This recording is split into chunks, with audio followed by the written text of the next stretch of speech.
Hello दोस्तों, क्या आपके मन में कभी विचार आया है मरने के बाद हमारी आत्मा का क्या होता है और मरने के बाद हमारी आत्मा शरीर से निकलकर कहाँ चली जाती है?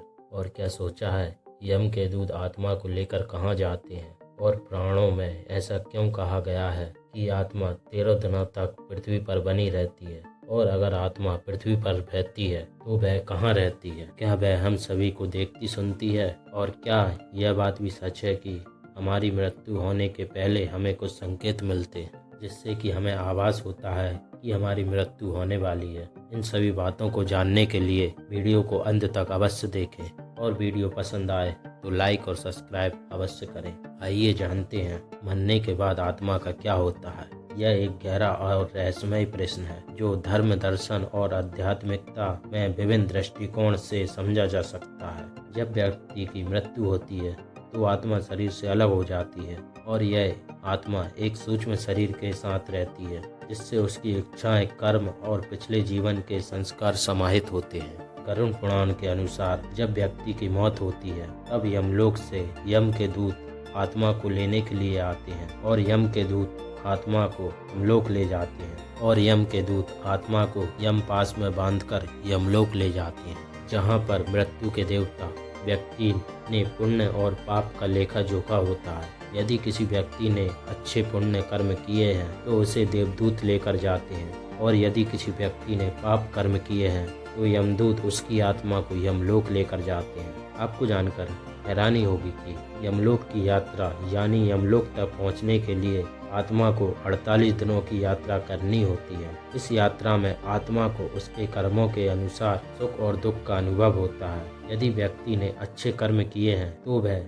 इस यात्रा को आसानी से पार कर लेता है और यदि व्यक्ति ने बुरे कर्म किए हैं तो उसकी आत्मा को यात्रा में काफ़ी कष्टों से गुजरना पड़ता है। क्या आप श्राद्ध और तर्पण का महत्व जानते हैं? हम आपको बताते हैं, आइए जानते हैं। गरुड़ पुराण में श्राद्ध और तर्पण कर्म को आत्मा की शांति के लिए अत्यधिक महत्वपूर्ण बताया गया है। पितरों का तर्पण करने के लिए आत्मा को गति मिलती है और उनकी यमलोक की यात्रा आसान होती है। अब जानते हैं 24 घंटों बाद आत्मा पुनः क्यों लौटती है। ऐसा कहा जाता है व्यक्ति की मृत्यु के तुरंत बाद आत्मा को अपने शरीर और जीवन से अलग होने में समय लगता है, इसलिए 24 घंटों के भीतर आत्मा अपने प्रियजन, परिवार और अपने शरीर के प्रति एक आकर्षण या मोह महसूस करती है। यही कारण है कि आत्मा पुनः लौटती है। 13 दिनों तक आत्मा का पृथ्वी पर रहने का क्या कारण है, आइए जानते हैं। भावात्मक बंधन। आत्मा अपने परिवार और प्रियजनों के साथ